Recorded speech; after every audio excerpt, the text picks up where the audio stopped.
The opposition People's National Party (PNP) has renewed its call for an urgent review of the Integrity Commission in the wake of the resignation of the chairman of the entity. Justice Carl Harrison's resignation took effect this past weekend. TVJ's Dashan Hendricks reports.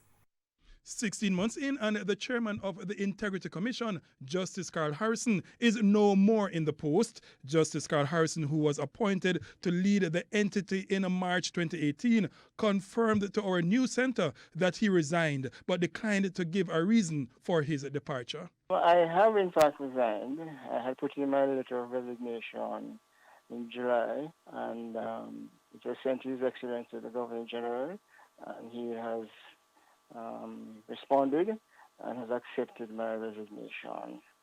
My reasons for leaving the Commission are highly confidential and personal, so I will not wish to disclose any such information. Justice Harrison's resignation took effect a day before Acting Director of Corruption Prosecutions at the Integrity Commission, Dirk Harrison, went on retirement. The opposition said the departure of a second commissioner in as many days highlights the crisis surrounding the body and has plunged the corruption investigation arm of the state into uncertainty. Justice Harrison has said personal reasons, and we have to accept that. But given all the issues that have affected the Integrity Commission, it is obviously cause for concern following on the heels of the resignation of the former Contractor General.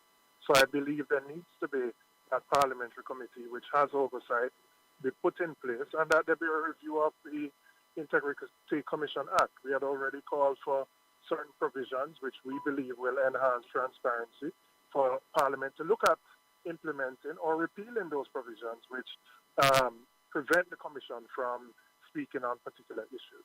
Earlier this year, it came to light that there were strong differences of opinion between Dirk Harrison and the commissioners of the Integrity Commission following a report about the government's sale of the rooms on the beach property in Ocho Rios, St. Anne.